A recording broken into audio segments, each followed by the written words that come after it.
It's Thursday, May 14th, 2020. I've been sharing with you about my journey, my quest into the love of God, and I hope that by now you understand that I wasn't chasing a theoretical understanding of God's love, but I was hoping against hope that I could come to the place where I actually understood God's love, and even more than that, I was hoping that I could come to the place where God's love was tangible to me, where I could experience God's love on a daily basis. I had learned through some pretty difficult lessons that I would never come to understand God's love by forcing other people to fill the void or by pursuing things and opportunities that would satisfy me. But then it occurred to me that no one who was being as selfish as I would could ever fully understand the completely unselfish love of God. And so I set my sights on reaching a group of people that no one else had reached. I wanted to go to the ends of the earth and reach a group of tribal people, and I had the deep sense that God was sending us there, but secretly, I believed that this was the price for the ticket that would take me straight into an experience with God's love. I believed that this would be the thing that would finally help me to feel that I somehow mattered. I believed that this would make me significant at last. And this idea of reaching a group of tribal people deep in the jungles became the only thing in my life that made any kind of sense at that point. So I set my sights on reaching a group of tribal people, time and place to be determined. For to me, to live is reaching a group of unreached tribal people. Doing it again. I made up my mind that I wasn't just going to be a missionary. I was going to be the greatest missionary that ever lived, with apologies, of course, to the Apostle Paul. You see, I figured if this thing was worth doing, it was worth doing right. I had talents and abilities that God could use, and I expected God to use my talents and abilities, well, to do something amazing, because that's what God does. And it seemed to me, in the spirit of what we've been discussing, that I had finally found the thing that would make my life truly worthwhile, that I had finally found the thing that would truly make me matter to God and my fellow man. I believed that this had to be the thing that would take away that empty feeling within. It had to be the thing that would give me a sense of fulfillment and satisfy that hunger within me. I believe that if I went and did this, if I reached an unreached tribal group, then God would be forced to notice me. He would be forced to love me. He would be forced to take away that desperation within. And all of that happened in August of 1974, and by March of 1979, my wife Faith and I and our 10-month-old daughter Jennifer had arrived in the Philippines. And maybe you'll remember that I had set the goal of being the greatest missionary who had ever lived, with apologies again to the Apostle Paul. So that meant that in March of 1979, at long last, the greatest missionary who had ever lived had finally arrived on the mission field. Of course, I knew even then that it would take a little time for me to establish this whole greatest missionary thing, but I was sure that it was in the cards. I was about to show the world how the job of being a missionary is done. We moved in among a group of people who called themselves the Bukalot, a group of former headhunters whose men had to take a head as a prerequisite to manhood, marriage, and leadership in the tribe. But hey, the greatest missionary of all time was finally in their midst and was about to get to work. And I bet you can guess what happens next. I bet you can guess that I fell all over myself in language and never really came to understand the worldview and culture of the people with whom we were working. You could guess that I was then disgraced as I attempted to teach and was finally thrown out of the tribe by angry tribal people. You could guess all that, but forgive me for saying that you'd be wrong. I learned the language in record time. I studied and developed an understanding of the way that they looked at the world, their worldview, and I gained the respect of the people where we were ministering. And soon other people on mission there in the Philippines were calling me for language advice or worldview advice and church planting advice. And I have to say that everything was going exactly as I had planned. I was getting the recognition that the world's greatest missionary deserved. But more than that, I just knew that I was becoming someone that God would notice. And more than that, I was confident that the day was just around the corner when His love would take away the emptiness within me. So everything was going exactly as I had planned. Everything, that is, except Fridays. I hated Fridays. Not the restaurant, the day. I hated Fridays because Friday was the day that I went to Cauco. And I know that Cauco is not a dreadful word to you, but let me explain what I mean.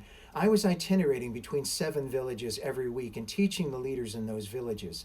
There were no roads among the Bucalote and no vehicles, not even trail bikes back then. In fact, the mountains were too steep for even horses to negotiate. So everywhere I went, I walked and spent more than 20 hours a week on those mountainous trails. And as I've said with a shudder, Fridays, I went to Cauco. The leaders who lived in Cauco were a thorn in my side. They couldn't read like the leaders from other villages, and they weren't as attentive either. Sometimes they even fell asleep while I was talking and teaching. It was as though they didn't realize that the greatest missionary of all time was right there in their midst. Unfortunately, the hike to Cauco was one of the hardest of all the hikes. It took 5 hours, and about 3 hours of that was up a 70-degree slope, and the trail that snaked beneath the forest canopy was always muddy and always slippery. But worse than anything else was that the trail was always covered in bogem. Now, don't attempt to say that word at home because I'm a trained professional. I don't want you to hurt yourself. But bogem was their word for an inchworm-like bloodsucker that waited on the trail for me to come by. They were there in their hundreds and thousands and would climb up on a bush or a bit of tall grass and tick as they waited for the bus, me, that would not only give them a ride but provide a meal along the way.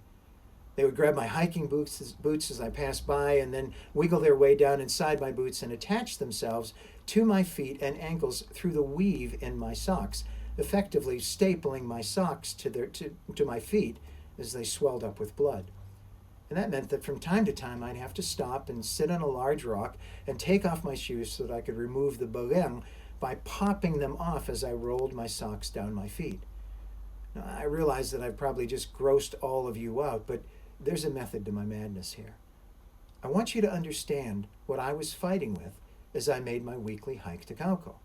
And I did all of that for the sake of guys who would fall asleep while I was teaching them. I'll never forget one Friday in particular. It was raining and had been raining for days from a tropical depression that was in the area. The trail to Cauco that day was as muddy as it had ever been. In fact, the trail slid away under my feet, and by that I mean that my feet didn't slip on the trail slipped away as it attached myself to the bottom of my shoes in great chunks in the midst of all that muddy mess. And in the midst of that muddy mess, the bogem were thick. I sat down on a rock trying to catch my breath with sweat pouring from every pore in my body, and I set to work removing the bogem by rolling down my socks and popping them off. I remember back in the USA, I had decided to reach tribal people because I felt sorry for them, and the stats made sense to me. But as I sat there on that rock in the rain and the mud and the bogem, I looked up through a break in the forest canopy above me and began to pray. You know, Lord, I said, I don't feel very sorry for these tribal people right now. In fact, if I'm going to be really honest with you, God, I'm feeling a whole lot sorrier for myself right now than I am for them. And I know about the sense and of the stats of the 96% and all that, but sitting here in this rain, God, this rain and this mud, picking off these bogem, it doesn't make as much sense to me to be here as it seemed like it would back when I was in college.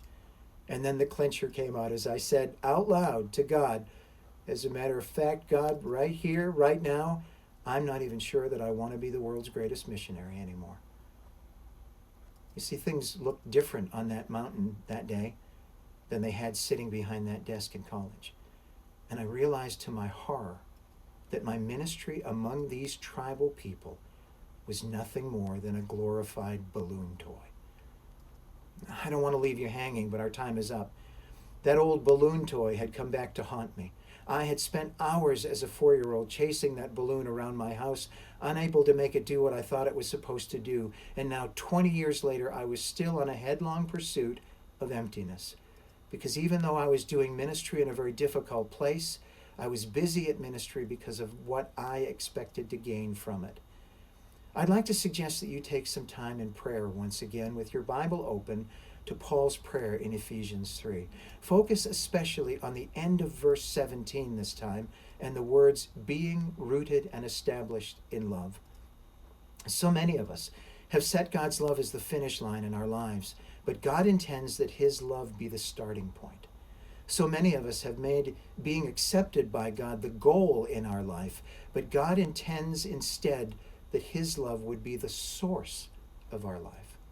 The fullness of God is not something that he intends that he intends we spend our lives pursuing. He intends that his fullness will be the source from which everything in our life flows. We're not headed towards his fullness.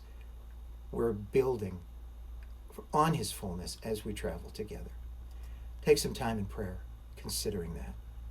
And let's talk again tomorrow.